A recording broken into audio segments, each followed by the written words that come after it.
Hey guys, my name is the Poke of Wall Street, aka Jingleberry, Kringleberry. It's very cold, very cold outside, and that's why I'm wearing my sweatshirt with the little neck thing. I look like an anime character when I go like this, or a counter-terrorist, or a terrorist, depending on what country you live in. So, welcome. How's it going? We are trying to improve our aim. How do we do this? A lot of people have been asking me, how do you improve your aim? What sort of practice things? What settings do you do? And number one, let's get this out of the way. This is the number one thing you've got to do to improve your aim instantly. Disable VSync. No matter what you're doing, unless you're suffering from incredible stutters or from incredible screen tearing, right? If you don't have a FreeSync monitor or can't push a certain amount of frames consistently, then you're gonna need VSync on. There's no way getting rid of that. You need VSync off if you want to improve your aim. I think it went like a month or so when I was playing with VSync because of the incredible screen tearing that I would get in one of the game updates that they did, and then just out of nowhere I turned it off and I started getting headshots nonstop. Because I'd be shooting with VSync, I'd be shooting exactly where I wanted to, I'd click and I would miss, even though I'd clicking right on their heads. That's because of that small delay. It would show me, people who were at a certain area, they would be on the crosshair, but in reality, that was the frame buffer, showing me a frame that already happened, but I got perfect, smooth, frame stutter-free, screen-tearing-free gameplay. Great for recording, but not when you're trying to get tons of headshots. If you can get high frame rates consistently, like I'm talking 120, 150, 180 frames per second, consistently, then turn on thread sync. Turn it on and it's gonna lower your input delay, which is even better than disabling VSync. You could even turn on VSync and thread sync if you want to kind of like have the best of both worlds, but I haven't experimented a lot with this, but if you really can push it, if you have got the config good enough for it, try thread sync. And if you need a config, go on Reddit, Dirty Bomb Potato configs. You'll find tons of them. Now everything else, it's just down to your liking, except for two major things. Depth of field. Who thought it's a good idea to make it harder to see what's going on in your screen? No one. Remove depth of field. Sure, it's cool to have kind of a bokeh effect when you're aiming down sights, but I've noticed this in maps like Underground and stuff. When you're just walking around, things look blurry at a distance, and like certain areas look blurry, and it makes no sense. And I thought, Bloom didn't change anything. No, it was depth of field. Remove that thing if you want to have a clean image for improving your aim for better tracking. And another thing you've got to do, remove motion blur. It makes my eyes bleed.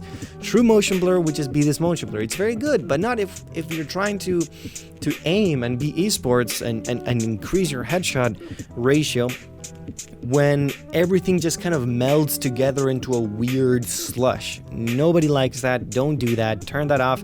You're just perfect. Remove VSync, remove motion blur, remove depth of field. Maybe use thread sync if you're feeling like your computer can handle it.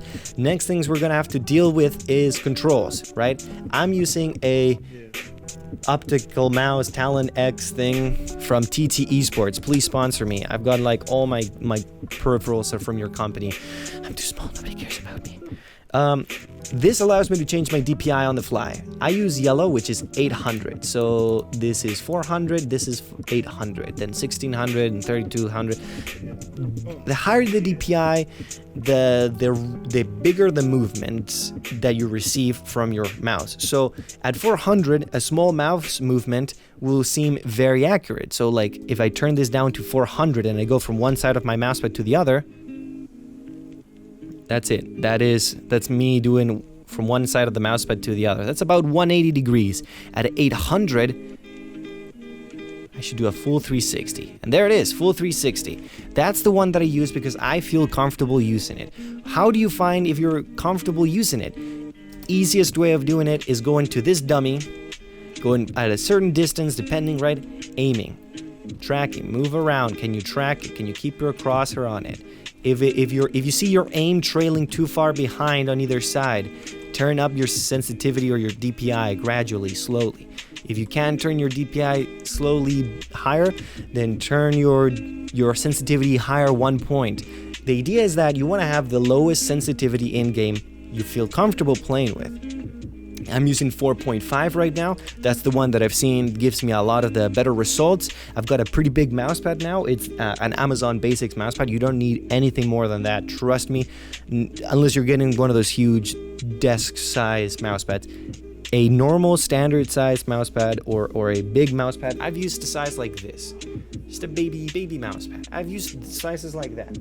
And I used insanely high DPIs because I didn't have the space, the real estate. Now I've got the real estate, so I've got a relatively low DPI, 800. Sensitivity, it's a multiplier, an in-game scaling method of it.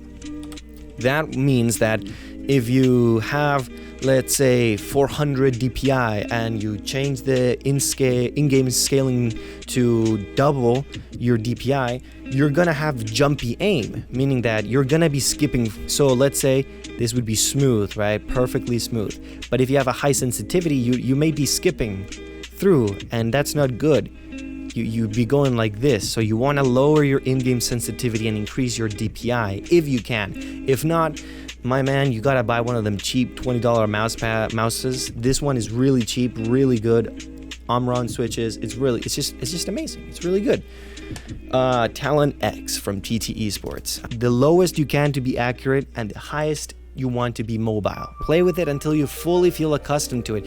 You'll see me most of the streams that I play, and I take it seriously, and I'm trying to get headshots and stuff. I will do this specific thing. I will run the assault course 1 or 2 times, trying to improve my movement, trying to improve my aim, trying to just be accurate, run it how I would normally run it. Another major thing you want to do, and this is for everybody. You don't need to, if you already have your sensitivity done, if you want to, blah.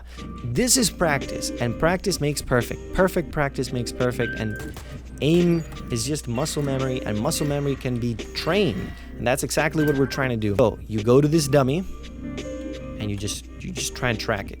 See I'm kind of rusty today, right? Practicing, track it. You do this till you feel comfortable tracking it with bullets as well. Go to the next dummy. And this is going to be annoying. I love doing this because I love personal progress. I love improving myself, right? I love spending countless hours on Tekken 7 doing combos, okay? That's just what I find to be fun. It's not enjoyable gameplay when you're streaming, but I do this. And if you do this, maybe you do 10, 15 minutes, I would recommend half an hour ago. I've been playing a ton of Hunter, so I'm always like leading the shots and slightly above. That was really funny while sniping. Yeah, you want to do that. Go different scenarios. Go it from a distance. Can you track it from a distance, right? That's going to mean smaller movements.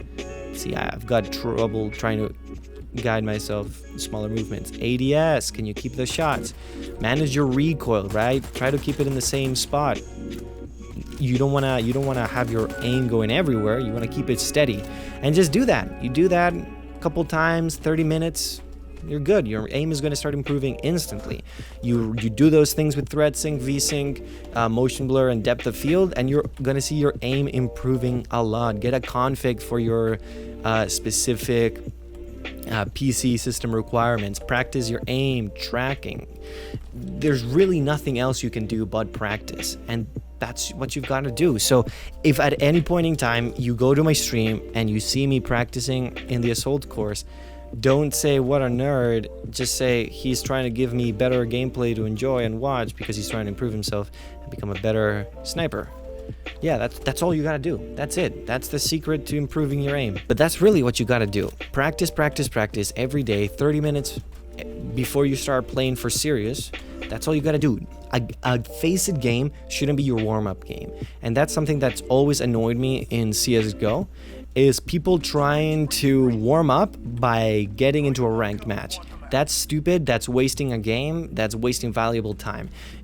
Wasting my games. What if I've practiced for an hour or 30 minutes, 45, whatever, and I'm warmed up, I'm ready, and you're underperforming because you decided that the best way to warm up was by jumping directly into a match. That's not what you should be doing ever. This is why I keep asking Splash Damage to create a a shooting gallery where we can train specific mercs, loadout cards, stuff like that. We need that, and specifically if we want it to be an esports game. You'll see a ton of people not comfortable with the movement, with the aiming in this game because they haven't practiced. They're new and they're not willing to spend the time to improve. And you need to improve. You need to become better at this game. You need to become better.